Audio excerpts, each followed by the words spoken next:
आज तक आपने सिर्फ बॉलीवुड की एवरग्रीन एक्ट्रेस रेखा और महानायक अमिताभ बच्चन की प्रेम कहानी के किस्से सुने होंगे, लेकिन कुछ ही लोगों को पता है कि एक वक्त था जब रेखा और राज बब्बर के बीच भी प्यार पनपा था।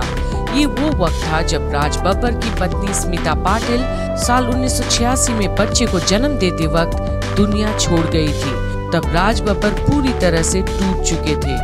वहीं दूसरी तरफ रेखा भी अमिताभ बच्चन से अलग हो चुकी थी। दोनों अपने अपने दुखों में डूबे हुए थे और दोनों को ही सहारे की जरूरत थी।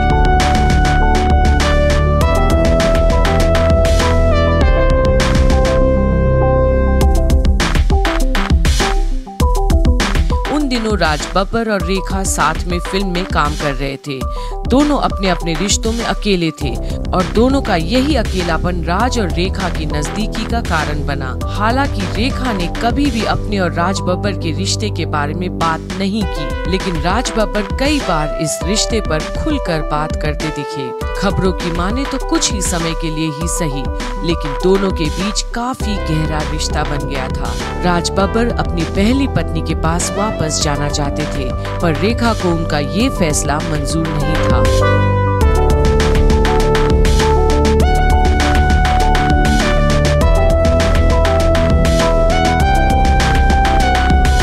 खबरों की माने तो एक दिन दोनों के बीच इसी बात को लेकर मुंबई की एक भीड़ भाड़ वाली सड़क पर तगड़ी बहस हो गई थी और रेखा गुस्से में नंगे पैर दौड़ती हुई वहां से चली गई थी। ये नजारा वहां मौजूद लोगों के लिए काफी हैरानी भरा रहा था। कहा जाता है कि यही वो दिन था जब राज बब्बर और रेखा के रिश्ते का अंत हुआ था। रेखा से जब भी उस दिन के बारे में पूछा जाता है तो वो हमेशा यही कहती है कि ऐसा कभी हुआ ही नहीं, लेकिन उस दिन वहां मौजूद लोगों ने रेखा को नंगे पैर सड़क पर दौड़ते देखा था।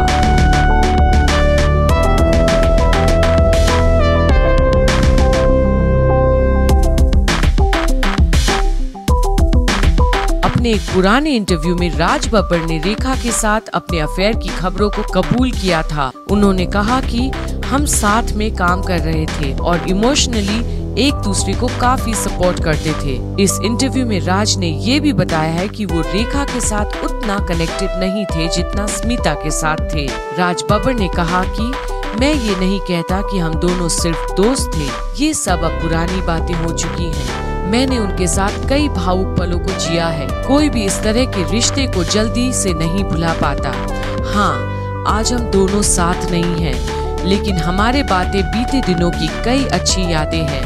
राज बब्बर ने इस इंटरव्यू में ये भी कहा था, शायद उन्हें हमारे रिश्ते पर बात करने में शर्म आती हो, लेकिन मैं हमेशा यही कहूँगा कि उस रिश्ते ने मुझ में नई जिंदगी भर दी थी।